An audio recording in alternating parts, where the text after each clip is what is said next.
to organize your amazing ideas into a powerful book? You are in the right place. At the right time to learn how to write your book. Hi, I'm Joyce Glass. And I'm Sherry Lynn Bisbano, and welcome to The Right Hour Nonfiction Tips from the Right Coach team. We are so glad you joined us today.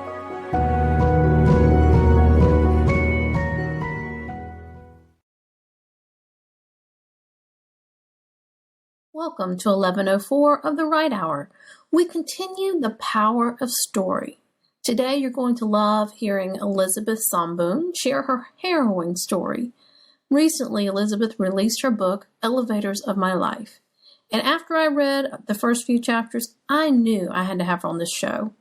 This season is all about the power of story in your writing to help you grow your business. Elizabeth is using her story to help the fight against child abuse and sex trafficking. When I think about sex trafficking, I think about girls or children being abducted and taken to foreign countries. I don't think about them being a relative. Just this week, I've heard of 2 other people sex trafficked by family members. This is something that has been on my heart for years after hearing Louis Giglio talk about it during the Passion Conference. This is a huge and serious problem. The more we are aware of it, the more we can do something to stop children from losing their innocence. If this is a sensitive topic for you, we do not discuss any gory details. It's all in broad terms. Elizabeth is a writer, podcaster, life coach, and motivational speaker.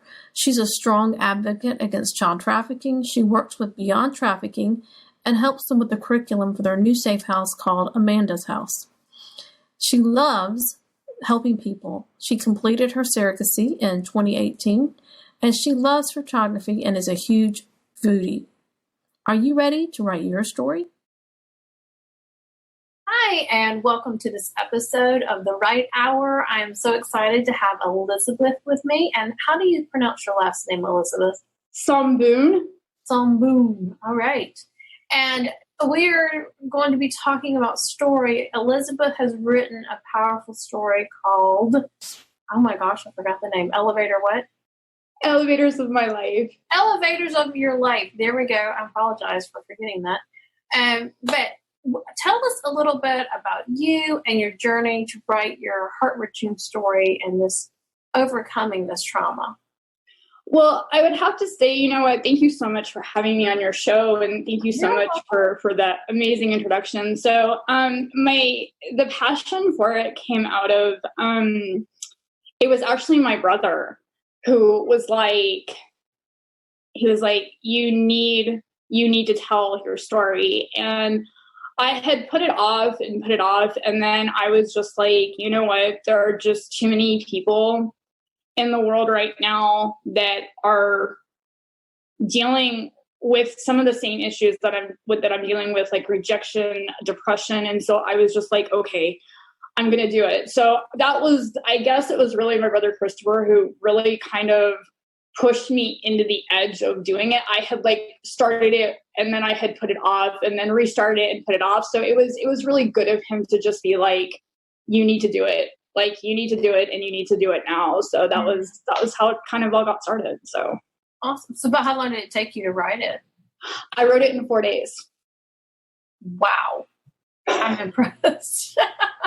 Because that's a lot to get through in 4 days. Well, we had gone through something as a family. We had gone through something really traumatic. And so I was like, I can either get super angry and completely shut down, or I can take this anger and do something really productive with it. And so I was like, okay, I'm just going to do it. So for 4 days, I sat in my office and I hand wrote it in a day. Oh, wow. And then I typed it up. It took me 3 days to type it up. And so it was done. Yeah, it was done in 4 days. My entire book was done in 4 days. Yeah. I am impressed. So this event kind of was the catalyst for you knowing when you wanted to write that story. Yes. Yeah. Awesome. Because, I mean, people with trauma, it is hard sometimes to write that. Yes, it is.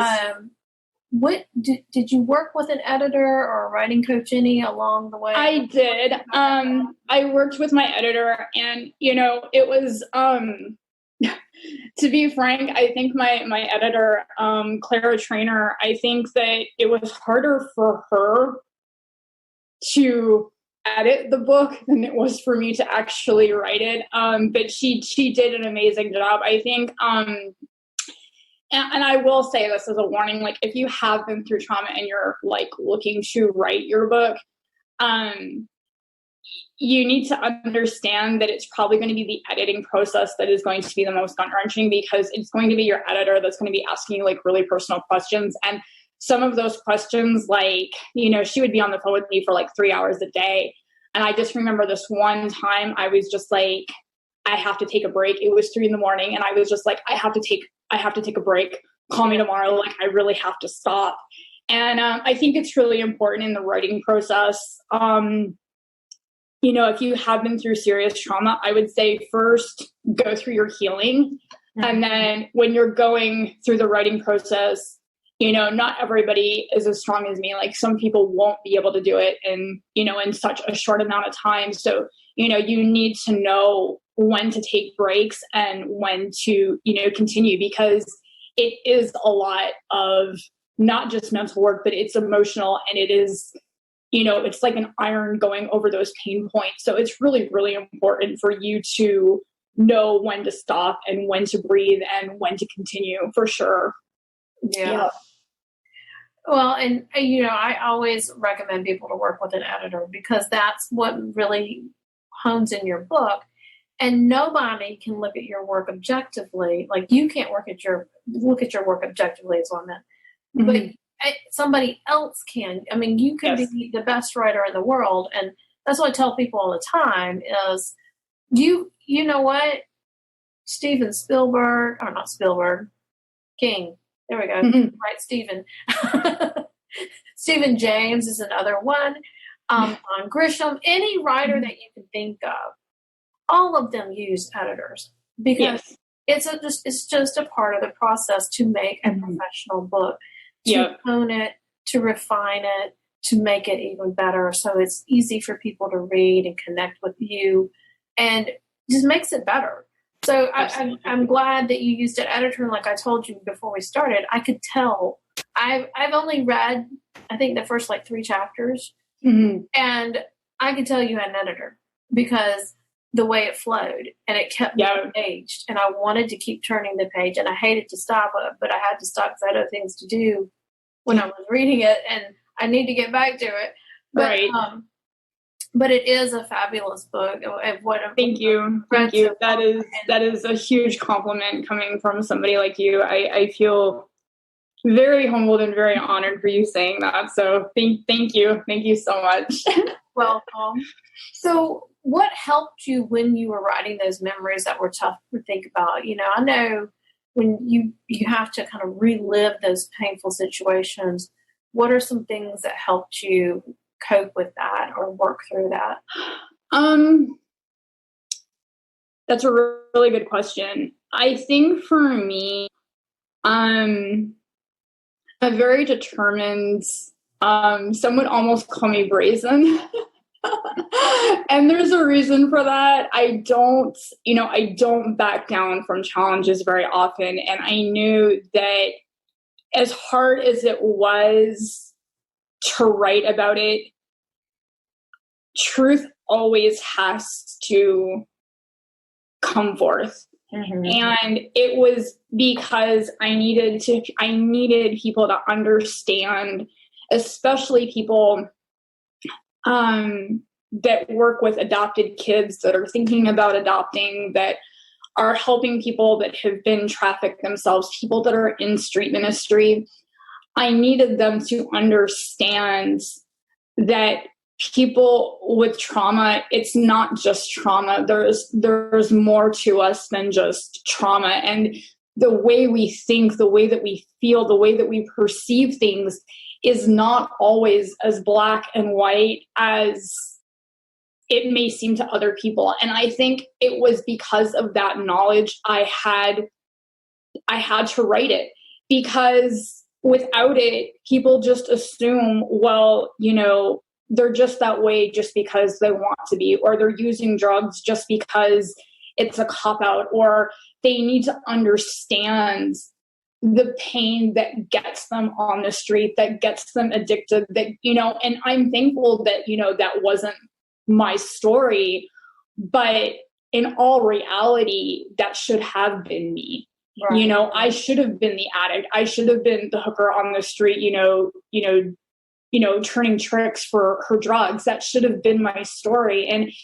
But I needed to have people to understand that truth. And I think that was what propelled me through those moments when I was just like, I don't know if I could even, there were times when I was talking to my editor, I'm like, I don't know if I can do this. Like, it was so hard, but it was just like, no, like this story needs to happen because people need to understand so many things about trauma and cults and just other things that, they just don't have that concrete knowledge about.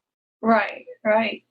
So what is your hope with this book, with helping people with trauma? I think that there's a couple of things. One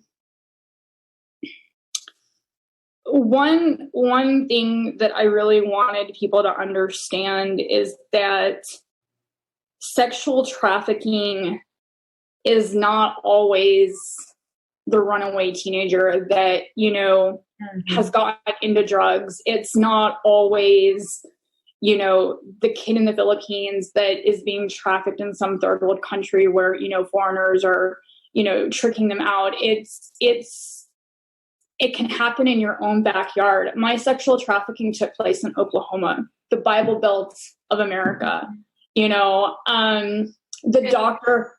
And explain for the listeners how old you were, because I was 3 when I was sexually trafficked. I was sexually trafficked from the age of 3 to 4. And it started off with my stepfather burning me with cigarettes on purpose. And the doctor looked at my mom and he was like, I know that this was done on purpose. She has a 3rd-degree burn on her arm. Like, I know that this happened on purpose, but because I know you and I know your mom, because I delivered both of you, I am not turning you into social services. And I think that we have this very narrow-mindedness when it comes to what does sexual trafficking really look like? And, and I'm assuming the doctor at that point had no clue that that's what was actually. No, he didn't know at that point. And my mom had really, really neglected me because there were moments when I was just reeling in stomach pains and I was like bleeding profusely, and she still didn't take me to the doctor. I'm sure if she had taken me to the doctor, I'm probably pretty sure that cops and stuff would have been called and I would have been immediately removed. But so that's a part of it. The second part of it is my goal is to help. I'm a surrogate. I got to do the amazing gift of surrogacy. Oh, wow. And people adopt for so many wrong reasons. And I think that was the other goal of my book, is to help people to understand that are looking to adopt. And, I made this comment very clear, I believe, like in my foreword, that I am not against adoption. I think adoption can be amazing. And I think that open adoption is an amazing thing. But what happens with adoption is people think that it is going to cure them of infertility. And I want to make this very clear cut, and it's going to sound very harsh, but this harshness is coming from a place of love and very deep understanding of working with infertile couples and doing surrogacy with them. Children who are adopted cannot fix broken wombs. We do not have the ability to cure that insatiable need to have a biological child. You are going to feel the same emptiness that you feel with kids or without them. because we cannot replace that biological need that a lot of moms have to have a child. It's just not possible. We can, and this is the other thing too, is that people assume that just because they're getting infants, it doesn't, they're going to be perfect. But they don't understand is there's a lot of hidden diseases and disorders that come from biological parents that did not look after themselves when they're pregnant. And that is something that, and sometimes it's not as curable as, this or that.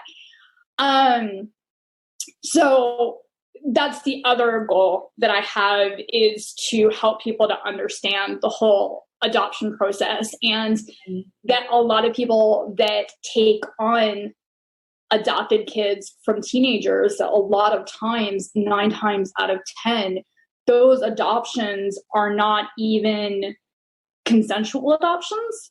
They're often coerced, and they don't have the capacity at 15 and 16 to understand that this is going to affect them for the rest of their lives. Mm-hmm. And you need to have a guardian ad litem when there is somebody that is even under the age of 21 to help them to understand that the stuff that you're signing is irrevocable.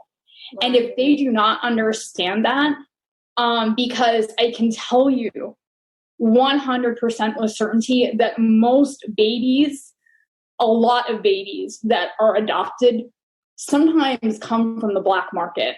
So it's a very important thing for a lot of people to understand. So that those are still, and I think the other thing too is just to help people that have gone through trauma, to help them to understand that there's life after trauma, there's life after abuse, if they're willing to do the work, and help them to understand that, wow, if she can do it, then so can I. So I guess it's like a threefold mission. Right. And because you hit on a lot of different pain points, and it's going to touch people in different ways. Yes. I think that's beautiful what you're doing, because I have family members that have adopted, and I can relate how that is tough, and it doesn't always go as planned, no matter how perfect the family unit may be. Yes. There's still going to be struggles that child has that you're not going to understand completely. Mm-hmm. And so you've got to just do the best you can do. As I actually have 3 cousins that have adopted. Oh, well, you know what? I'm really thankful that your aunts and uncles have dove into that journey, and that, they're doing the best that they can, because it is not an easy thing to be adopted, to adopt, and that's a huge labyrinth of things that somebody has to go through. So I'm so proud of your family for jumping in, and I'm so grateful for them for doing that, because I really congratulate them for being brave. And it hasn't been an easy journey for any of them by any means. No, I'm sure not. But it's it's one that all of them have done the best they can do. Absolutely. And the love that child would not have received had it stayed in the family that it was in. So absolutely, for sure. Yeah. For sure. Well, changing gears a little bit here, tell us a little bit about your writing time. Do you have a consistent time you write? Do you write daily? Or what are some things that work for you, and some things that maybe don't work for you? Okay, so I'm a pantser.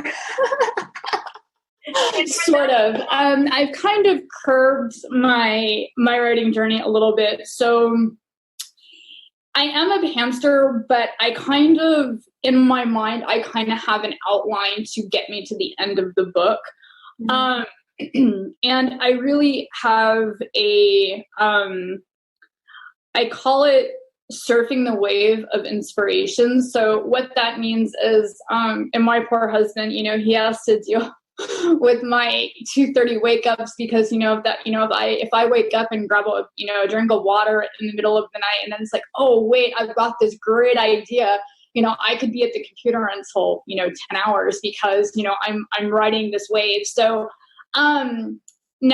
so with my novels, I tend to write when I get super inspired. I tend not to push myself too much if it's just okay, this is just not a good writing day, or if I've done like a lot of physical activity and it's like super hot, I'm like, no, I'm not going to write. My podcast, I mean, not my podcast, my blog. I kind of only do it if I have like an aha moment. I was trying to blog every day, but I think that, I think it's important to write stuff that matters and not to write just to say that you've written something. I think that all writing needs to have a purpose to it. Yeah. With my poetry, I write when I feel whimsical, I guess. And so, and I have to say that my poetry is definitely me. There's not like, there's no rhyme or reason to why I put certain words together. It's just like, I'm very free-spirited with that. And I think that anytime that you write, you really have to say, is this really what I'm trying to convey? Is this a good time for me to convey this? And, you have to be careful because, if you're really not in that mode of inspiration, I think that it can jar your writing more than it can help your writing, I think, in my humble, unprofessional opinion. Well, I'm going to tell people what a pantser is for those that may not know, is someone who just kind of goes with the flow of the story and kind of keeps going instead of having a rigid outline. Yes. And they're going point by point by point, Yes. So I get that. And either you're a pantser or an outliner, or you might be a little bit of a hybrid. Now, when it comes to novel writing, I'm more of a hybrid. I'm like, I need to know my points coming up, but I don't have to know every little jot and tittle between those points, because that's where I kind of let the story, that's where I pants and let the story kind of unfold. Yes. And by asking questions. Now, with my nonfiction writing, and I'm more of I still don't do like formal outlines. I do a what I call the right plan. It's something I teach my clients, and it's a series of questions to bring the story or the book focus. So, this season is about the power of story, and I love your story. What I've read. Oh, thank you, sweetie. And I want to read more of it, and I will finish that up. But you definitely have a powerful story, but you don't always have to go through trauma to have a powerful story. You just that's definitely true. Yeah. So tell us, what words of advice or encouragement do you have for writers who may be struggling to write their book, whether it be about trauma or just their book in general? Well, I will say, it was so funny because I was thinking about this last night, because I was like, she's probably going to ask me this question. And I think for me, I think that the best art comes from pain. And you're thinking, well, wait a second, doesn't that correlate with trauma? Not necessarily. So let me give you an example. This was brilliant. So I was thinking about, if you think about the time that you lost your pet, and you think about the sadness that you feel when you've lost your pet, you don't have to have like some sort of tragical tale like mine to pull up pain. But that pain that you feel losing your first pet as a child can get transferred to your character in your story about how they're feeling with loss, how they're feeling with this empty hole in them. And I think too, feelings of, it's important for you to have a wide range of emotions. So I remember my very first book that I didn't have an editor, and I don't really like talking about this book too much because it didn't get edited. But it was kind of rushed, but it was my mom, before she died, she actually edited it for me. So it's not professionally edited, but it was still a really good story. And there was this scene where Susan was about to adopt. And the title of it is called Caseworkers and Butterflies. And I called it that because Susan was a caseworker, and all of her clients or children that were in foster care, she was teaching them the art about becoming a butterfly. And there was this moment in my life where my second mom had found out that she was pregnant with her very own natural child. And I remember the look on her face when she found out that she was pregnant, and I knew that something magical had happened. And I was able to transfer that exact same feeling into my book. And so it's very, very important as a writer. And you know what? The book, the storyline was so powerful, it actually made my dad cry, who's like a big, huge, macho Texan construction worker. He actually bawled when he actually read it. So it actually is a very good, like, the storyline is very good. And I realized that the most important key to writing really good, whether it's fiction or nonfiction, is to transfer emotion into the story and to put as much detail as you can into the book. So description and character building, I think, are really important. And as far as, encouragement, understand that, I write for the simple joy of writing. I don't even know if my writing is good. I just know that I like doing it. And I think that people get so caught up with this whole fear of rejection and the whole, like, oh my gosh, like, this is never going to work. I'm not good at this. I'm not good enough. Understanding that if you're doing it just to put stories out there, it really doesn't matter, if it sells 100 copies or if it sells just one copy, because you're not doing it for the paycheck. You're doing it for the love of storytelling. You're doing it for the love of just putting your soul on paper and letting other people see the dimensions that are within you. And I think that when you're coming from a place of pure art, that is the difference between a good writer and an amazing writer than somebody who's just looking for a paycheck at the end of the day. Right. I love that, because so many people do get caught up in the perfectionism and the self-doubt of, I'm not good enough, I'm not worthy to write, and forget the joy in the process. And if you find joy in the process, it's going to come across in the writing, of which then you're going to have people who want to read it. So, that's where I tell people all the time, and my clients, is especially that first draft, get that sucker out there, just write it like you did, and don't worry if it sounds good, if you've got punctuation errors, if you've, misspelled words, don't worry about any of that. That can all be made pretty. The point is, like you did, you just purged that story and got it out. And then, about how long did it take to edit the book? It took roughly around 4 months to do it, because my editor, she does have some health problems and stuff like that. So, I kind of had to work around like appointments and stuff. And, so, it probably would, like, if she didn't have health problems, I think it wouldn't have been as long, but it was, and that's the, when I had my editor tell me, she said, "You are a good writer."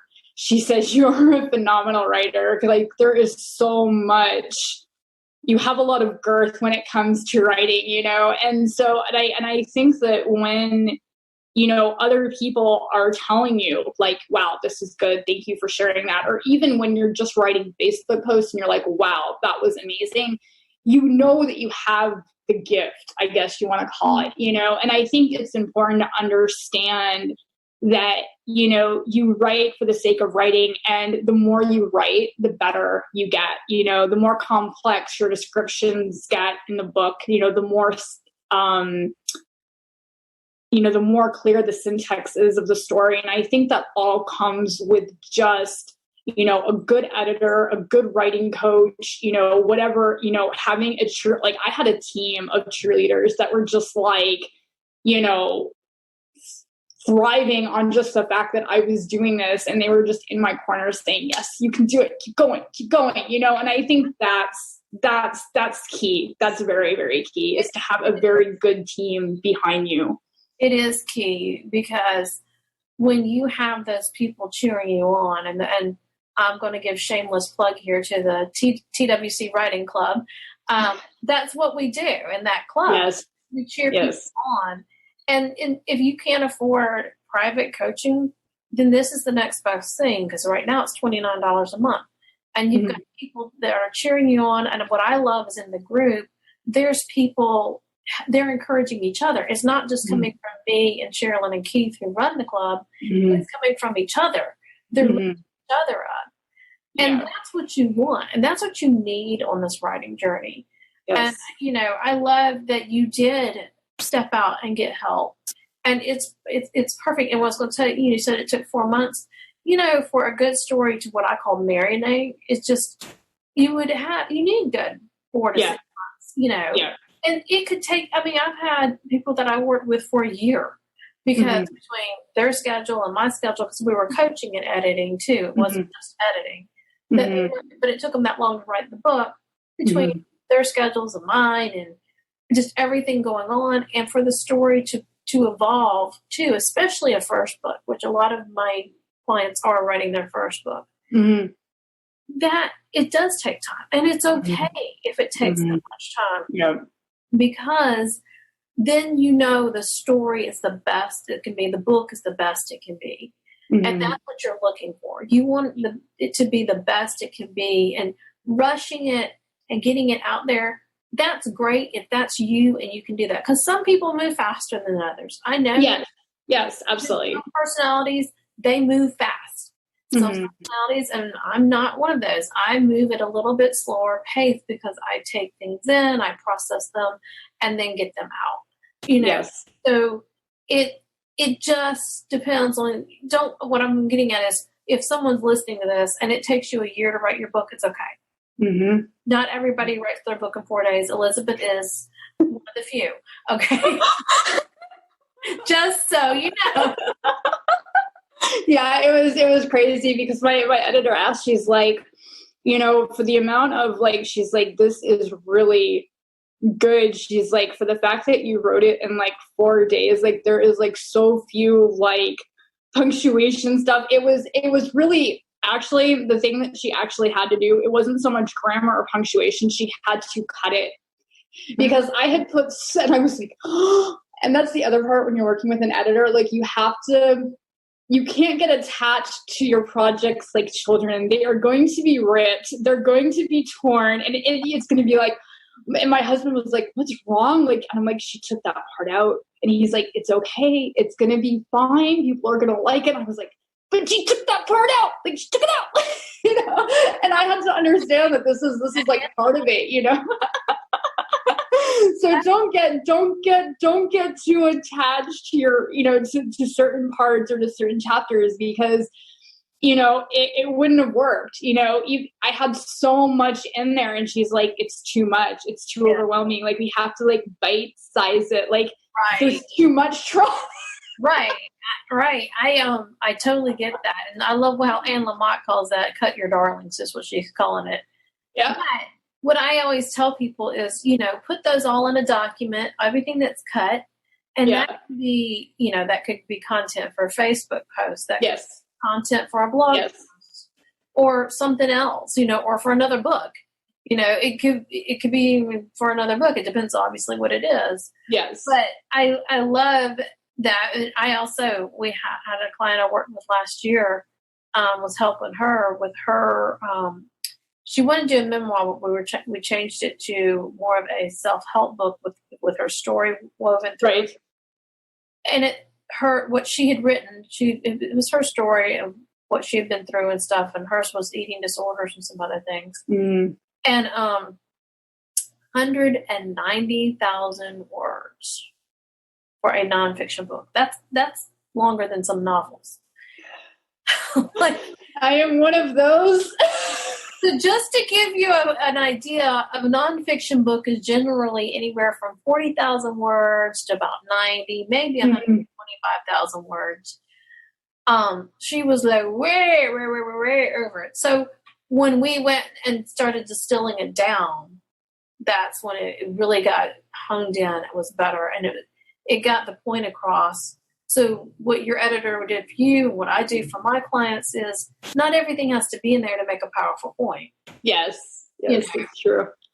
You can still make a powerful point without every little jot and tittle of the story. So I love that you did that. So I appreciate that. That's great advice. And I think, the other thing that I would throw in there too is beta reading. Make sure you have good, strong beta readers. Before we put this out on Amazon, I had really, really strong beta readers who are avid readers of, the kind of genre that I was doing. And they're like, no, this is really phenomenal writing. I'm not trying to these are their words. These aren't my words. Okay. I'm not going to classify myself as a phenomenal writer. I'm not going to do that. These are their words. But, and I think that's probably my other really good point is make sure you have really good beta readers, because if they're going to enjoy it, then other people are also going to enjoy it as well. So Definitely. And beta readers, for those that don't know, is just someone that you can choose. They don't have to be an editor or a writer, but they're an avid reader. And like you said, of the genre that you're writing in, and they can give some good and valid feedback. They can say, I got lost here and I was a little confused at this part. You might need to clarify that. Or, it's just feedback. They're not going to be doing your punctuation and anything like that. It's just broad feedback. And, they might say, oh, it's kind of slow. You might need to pick up the pace or whatever. There's all kinds of things they could say. But like you said, that helps. Then that you're hitting your target audience when your beta readers love it. So, absolutely. And that's where you want your beta readers to come from. And there's 1,000 ways that you can find beta readers. You could, if you have a Facebook page or a Facebook group, and start a group and put them in there. How did you find your beta readers? My beta readers all came from my editor. So she had a friend that was a nonfiction reader. She had read Running with Scissors and I think Spilled Milk. And then her daughter had read the Child Called It series. And they said to me, it reads almost like that. I mean, the same kind of writing style and stuff like that. And I think there was several other people that she had found. So I didn't really have to do too much when it came to that, because my editor already had a pretty good circle of people that did that for me. So that was really awesome. And I hands down to my editor for sure, because she really did help a lot. So yeah. Definitely. Well, and that's a great resource. I mean, yes. For those that don't know, I met Elizabeth in my Facebook group, Write My Book Nonfiction, and she shared the link, and I just happened to go out there because I think you wrote a little bit about it. And this is the other thing that I will give to any writer. Do not go in a group like that and just drop the link and not say anything. You actually said something about it. That got me interested in the book, because I want to say, okay, why do I need to take the time to open this link? Give me a reason to open this link. Absolutely. You gave me just enough. I mean, I don't even think it was a paragraph. It was probably a couple sentences. And it was just enough to get me interested. So I looked at the link and I'm like, interesting. And then I buy it and I'm like, wow, this is really interesting. Thank you so much. That when you are promoting, that's your marketing tip for today, is when you're promoting your book and you're going to different groups that will allow you to do links. That's the other thing. Make sure you're in groups that will allow you to do links, because some won't. And in my group, I do want people to share what they're writing, because I do want it. It's a free group. I want people to support each other and help each other out. So as far And as I love your group, by the way. I've been in there for a few weeks, and I love the positivity and just like the tips and stuff like that. And I was just like, I think it actually did give me like a little bit of like a nudge to be like, okay, so like what's like my next project? Because like after like this one just hit the shelves like last month, so it was just like this huge wave of like my very first Amazon book, you know. And so I was like, okay, so what next? So I think that it's good to, you know, to be a part of, you know, your page and, you know, everything that you're about, because we so need that like encouragement, because otherwise it's like, well, you know, I can be doing something else. And I think having that, you know, food for inspiration and that food for motivation, it's like, okay, so I can keep going, you know, I'm really good at this. So yeah, for sure. Thank you so much for, you know, for allowing me in the group, because I really do love it so much. you also, and for that, because, you know, that's the whole point of the group is to get people, you know, a little bit of tips, a little bit of encouragement. Because my whole thing is the writing journey can be a lonely journey. And Yes. and you can get, like you were saying, you can get lost up in your head. You Mm-hmm. know, like, what's next? And well, do I really want to do that next? And if you're in a group, you know, so and so's doing this book and so and so's working on this book. You're like, okay, what am I going to work on next? Or what's, you know, is marketing one thing I need to be doing right now? Hey, I need to check out Keith's marketing tips. Yeah, yeah, for sure. So, speaking of Keith, his turn is tomorrow. Wednesday, he does 2 Wednesdays a month. He's on. One time he's by himself, and at the beginning of the month we are all together, Sherilyn and me and Keith, talking about a writing tip or a marketing tip. We're doing one every Wednesday night at 7 p.m. Eastern time in the group. So okay, there's a plug for that too. Cool. So all the links that we've talked about will be in the show notes. And I so appreciate you being here, Elizabeth. It's been wonderful getting to know you. Oh, thank you so much, sweetie. I had such a good time talking to you, and I'm so thankful that you know, it's crazy the doors that this has opened for me. I actually have another person that's involved in the stopping of sexual trafficking that also wants to be on her podcast. And I'm just like, wow, like this book just hit the shelves, like, you know, like literally like a month ago. And it's not even. It's a tough topic. And it's one I think I told you is near and dear to my heart, because I learned about sex trafficking, how rampant it is now, about, I don't know, 6-7 years ago.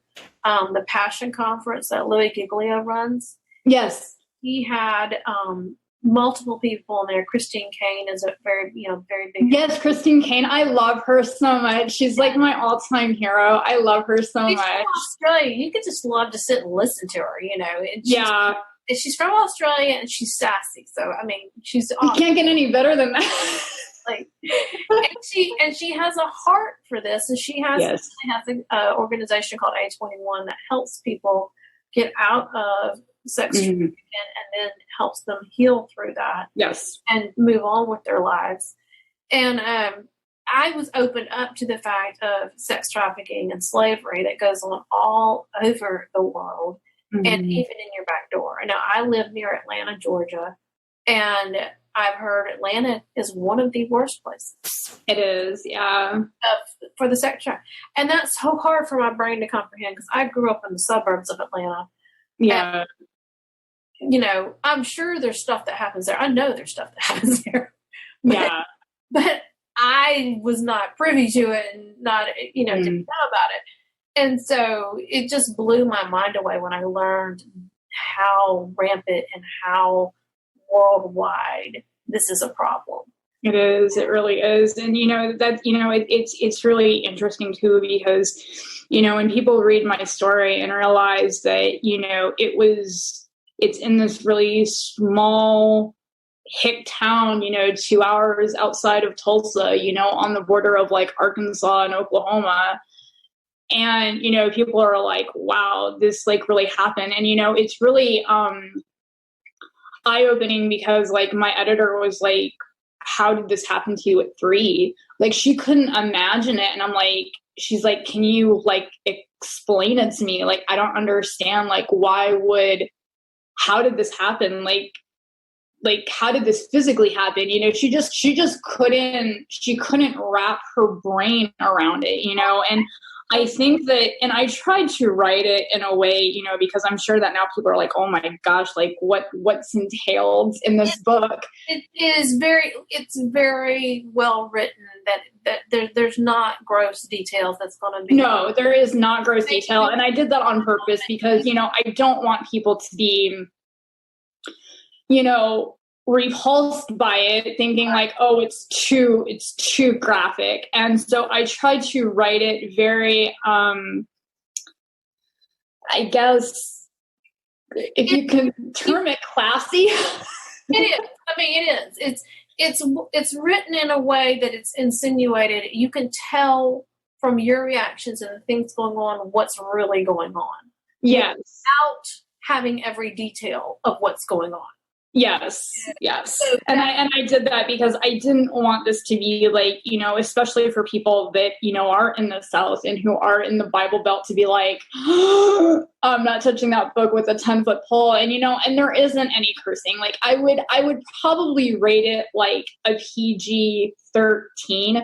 Right. Because, you know, there's nothing overly graphic about it. It's just the subject matter. And I just wanted to touch on that real quick. When it comes to the rating on Amazon, I had to put it as a mature rating because of the subject matter. And I don't want kids, you know, picking it up and being like, oh, this looks like a really interesting story without their parents' permission. Because, you know, I want it to be something that, you know, it is a great conversation starter on, you know, what can be done and how this happened and, you know, things to look for. But I wanted it to be something that the whole family could read, you know, kind of do it as like a Bible study and saying, okay, what would be like the correct response for this? And like, you know, in a Christian perspective to kind of get the conversation started.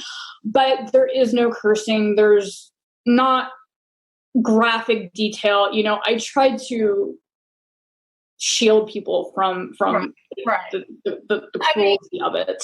For those that are adults and understand what's going on, they're going to get the picture without the picture being drawn out. And that's, as you said, that is a classy way to do it. That is a classy way to do it, because there are some people who would struggle to know how to do that, for one thing, or they feel like they need to know, you know, people need to know what really happened. Yeah. Know what really happened. And that's what I tell people all the time who are writing sensitive things. You can tell the story without telling every bit of the story. Yeah. Tell enough of the story that people can understand what's going on and understand the pain and understand that something bad happened without saying, you know, he did this to me. Yeah, absolutely. Absolutely. So yeah, you did a great job with that. Thank you. I'm glad that came across, because they're like, well, why is it like a mature rating on Amazon? Well, that's kind of why, because it does talk about it, but just not, you know, graphically. You did great.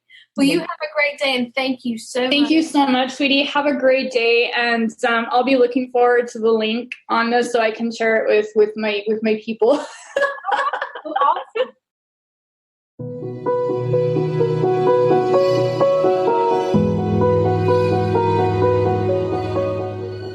Thank you for joining us on this episode of The Right Hour. Our goal is to help you achieve your writing dreams. You are one step closer to write your book. Learn how to get the book out of your head with the 4 steps we teach our clients. Sign up for the free email series at therightcoach.biz. The link is in the show notes. The 4 steps help you clarify your focus, create and organize your content, and complete your book. We share tips on the writing process, and you can download the writing planner to track your progress. Don't let fear and overwhelm keep you from writing your book. It's time to write your book.